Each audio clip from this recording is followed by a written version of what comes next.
they had three major policies that were going to be followed. First, Lucifer says, we have to make sure that people, humans, get to believe that Satan and his angels do not really exist. You know, Roger, that's interesting because a recent research study report that I read indicated that in a national survey, I believe it's over 75% of people do not really believe in a real tangible devil. But there is one. Oh, yeah.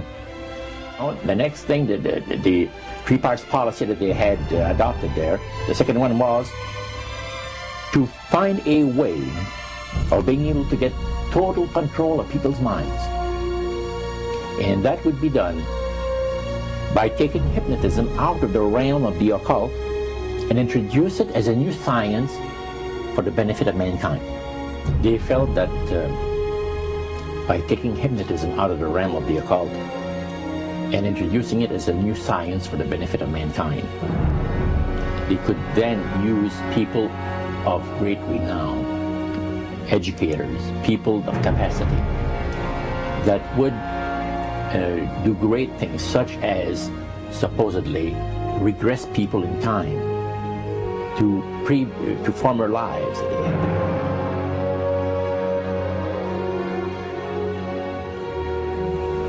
And of course, after the session is over, the person would not know a thing about ancient history.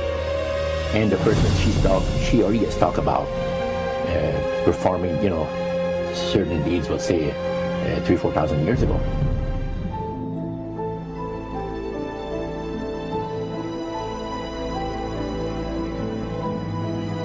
But this was their strategy. Now, what this would do for the thing is this, that it would create in the minds of the general public, solidly set in the mind of the general public, an unwavering trust in that great deception. So now this would be a way of de-Christianizing the Western world through the avenue of mysticism. The three things were, number one, that they did not want Satan did not want the human family to think that he or his angels existed. Right. The second point that you made had to do with taking control of people's minds. That's right. The third point was what? Was to destroy the Bible without burning it. Okay. See? And what was his strategy on that? On that, it was very interesting. Because after the Great General Council, it was decided that Satan would tutor Charles Darwin personally in setting up the principles of his theories of evolution. He was tutored by Lucifer himself, fallen Lucifer. And at that time, it was understood, Satan and his spirit counselors understood, that if a person was led to believe in the theory of evolution, it would, in his life, destroy completely the creation week of the Bible, the fall of man, and the plan of redemption. It would do away with it. Anyone that teaches a theory of evolution is considered to be a minister of a great religious system. And he said that every teacher of that theory is recognized by the spirits as a person of great value and receives a very special unction from Satan himself, giving great power to induce spiritual blindness, to convince and convert. Three capacities.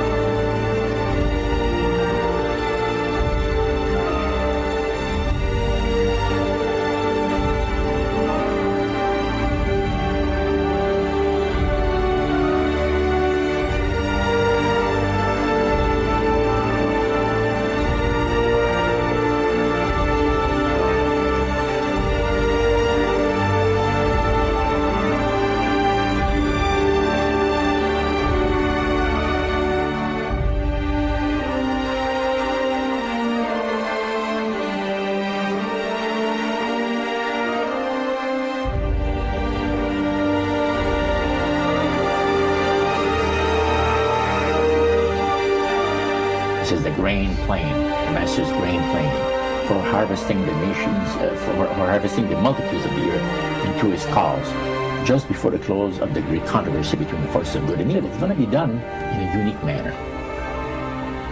This grand plan is going to take people are going to eat the stuff, because it says spirits, demon spirits, will declare themselves to be inhabitants of far distant planets in the galaxies that are coming to warn the inhabitants of planet Earth of the impending destruction of the planet unless something seriously proper is done to avoid it.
Metaphor. If you think about Aladdin and his lamp, you've probably heard of that one. The genie always says one thing. Your wish is my command. You know, the universe is this great genie, and your conscious mind is Aladdin. It formulates the intention of what you choose for your life.